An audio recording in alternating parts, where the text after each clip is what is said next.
Assalamualaikum warahmatullahi wabarakatuh. Perkenalkan nama saya Muhammad Jaludin dengan NIM 2406891. Kali ini saya akan mempresentasikan hasil eksperimen tentang karakteristik induktor dan beda potensial. Pertama ada pendahuluan. Pertama pertanyaan penelitian. Apakah ada perbedaan hambatan antara induktor yang disisipi inti besi dengan yang tidak?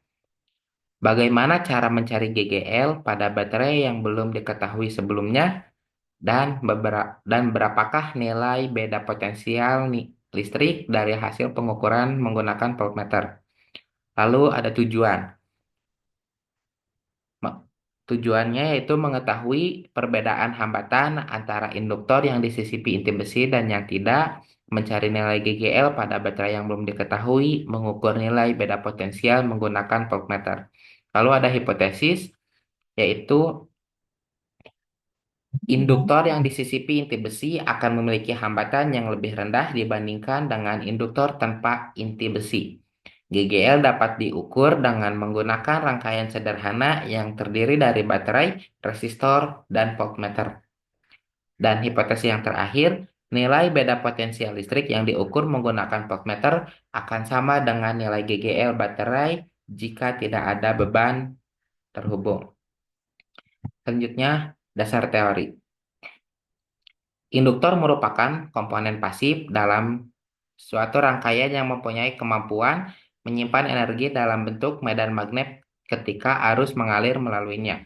Pada rangkaian arus arah atau direct current, induktor memiliki sifat khusus yang mempengaruhi perilaku arus dalam rangkaian. Ketika pertama kali dihubungkan ke sumber listrik DC, induktor menolak perubahan arus karena sifat induktansinya. Induktor cenderung menahan perubahan arus yang tiba-tiba, sehingga induktor bertindak sebagai resistansi yang sangat tinggi ketika arus pertama kali diterapkan. Rangkaian jembatan Wheatstone merupakan konfigurasi rangkaian listrik yang dapat mengukur nilai resistansi yang tidak diketahui dengan presisi tinggi. Rangkaian ini terdiri dari 4 resistor yang terhubung dalam bentuk jembatan persegi panjang. Dengan sumber tegangan dihubungkan antara dua node yang berlawanan dan alat pengukur, atau biasanya disebut galvanometer, dihubungkan antara dua node lainnya. Prinsip kerja jembatan Wheatstone adalah mencapai keseimbangan ketika rasio resistansi kedua cabang rangkaian sama. Dalam kondisi ini, tidak ada arus yang mengalir melalui galvanometer dan hubungan matematis antara keempat hambatan dapat digunakan untuk menentukan nilai hambatan yang tidak diketahui. Rangkaian jembatan Wheatstone banyak digunakan dalam aplikasi pengukuran presisi seperti sensor dan mengukur perubahan kecil pada resistansi. Potensiometer merupakan komponen elektronik yang berfungsi sebagai pembagi tegangan. Komponen ini mempunyai 3 terminal. 2 terminal dihubungkan dengan sumber tegangan dan terminal ketiga dapat digerakkan untuk menerima tegangan yang dibutuhkan pada titik tertentu. Potensiometer sering digunakan dalam rangkaian elektronik untuk mengatur tegangan dan mengatur level sinyal. Dalam aplikasi pengukuran, potensiometer juga dapat digunakan sebagai alat untuk mengukur tegangan atau beda potensial. Selanjutnya, jawaban pertanyaan penelitian yang pertama. Induktor adalah komponen elektronik yang menyimpan energi dalam bentuk medan magnet ketika arus listrik mengalir melaluinya. Peran inti besi yaitu untuk digunakan dalam induktor untuk meningkatkan induktansi dan efisiensi penyimpangan energi. Ketika arus listrik mengalir melalui kawat yang dililitkan di sekitar inti besi, inti tersebut memperkuat medan magnet yang dihasilkan. Induktor tanpa inti memiliki hambatan yang lebih rendah karena tidak ada material tambahan yang mempengaruhi aliran arus. Dalam hal ini, resistansi hanya ditentukan oleh panjang kawat, luas penampang kawat, dan jenis material kawat itu sendiri. Oleh karena itu, induktor tanpa inti cenderung memiliki nilai Q atau quality factor yang lebih tinggi pada frekuensi tinggi karena kehilangan energi akibat resistansi lebih sedikit. Secara keseluruhan, terdapat perbedaan signifikan dalam hambatan antara induktor yang disisipi inti besi dan yang tidak. Induktor dengan inti besi cenderung memiliki hambatan efektif lebih tinggi dibandingkan dengan induktor tanpa inti.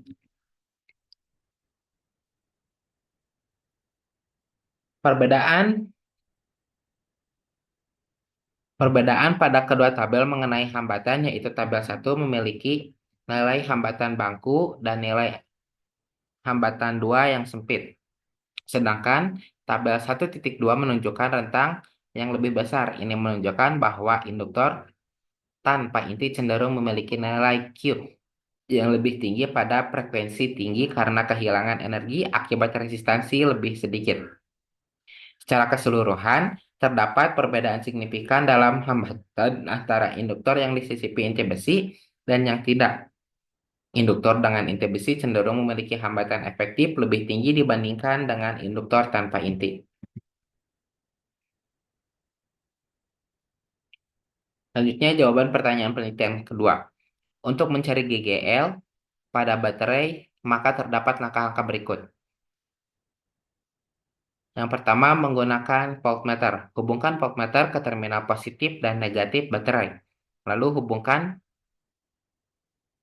Lalu pastikan tidak ada arus yang mengalir atau baterai dalam kondisi terbuka. Lalu baca nilai tegangan pada voltmeter, ini adalah GGL baterai. Selanjutnya metode lain jika menggunakan rangkaian. Hubungkan baterai ke resistor dan ampermeter, lalu ukur arus yang mengalir dan tegangan pada baterai. Dan yang ketiga gunakan rumus GGL yaitu Pi plus I kali R, di mana Pi adalah tegangan yang diukur pada beban, I adalah arus, dan R adalah resistansi internal baterai yang dihitung dari hukum Ohm. Cara pertama adalah cara yang paling sederhana dan langsung. Gigi ini didapatkan apabila hambatan dan luas menapang 3 dan 4 diketahui. Rumusnya yaitu HB kali L3 per L4. Keterangan. HB adalah hambatan bangku ohm. L3 adalah luas penampang 1, L4 adalah luas penampang 2. Selanjutnya jawaban pertanyaan penelitian 3. Beda potensial antara dua titik dalam suatu rangkaian listrik didapatkan ketika ada perbedaan energi potensial listrik antara kedua titik tersebut. Dalam istilah yang lebih sederhana, beda potensial adalah gaya yang mendorong arus untuk mengalir dalam rangkaian. Beda potensial didapatkan apabila, pertama, ada perbedaan energi potensial listrik. Elektron di suatu titik memiliki energi potensial yang lebih tinggi daripada elektron di titik lain. Perbedaan ini menyebabkan arus listrik dari titik yang memiliki energi potensial lebih tinggi ke titik yang lebih rendah. Yang kedua, ada medan listrik. Medan listrik yang tercipta akibat adanya muatan akan menyebabkan perbedaan potensial antara dua titik. Medan listrik inilah yang mendorong partikel bermuatan untuk bergerak. Yang ketiga, tegangan diukur menggunakan alat ukur, yaitu voltmeter. Untuk mengukur pada potensial, kita menggunakan voltmeter yang terhubung ke dua titik dalam rangkaian, dan alat ini akan menampilkan selisih potensial antara titik tersebut. Kesimpulannya, induktor dengan inti besi memiliki hambatan yang lebih besar dibandingkan dengan induktor tanpa inti besi. Ini disebabkan oleh resistansi listrik dari inti besi dan efek kerugian daya akibat peran inti ferromagnetik. Namun, inti besi meningkatkan induktansi induktor, membuatnya lebih efisien dalam menyimpan energi magnetik. Induktor tanpa inti besi memiliki hambatan yang lebih kecil, tetapi tidak bisa menyimpan energi sebanyak induktor dengan inti besi. Induktor ini lebih cocok untuk frekuensi tinggi karena tidak ada kerugian energi pada inti. Untuk mencari GGL pada baterai, yang cara yang paling mudah adalah menggunakan voltmeter untuk mengukur tegangan antara terminal positif dan negatif baterai kondisi terbuka. Nilai tegangan yang terbaca adalah GGL baterai. Mungkin presentasi kali ini cukup sekian. Terima kasih. Wassalamualaikum warahmatullahi wabarakatuh.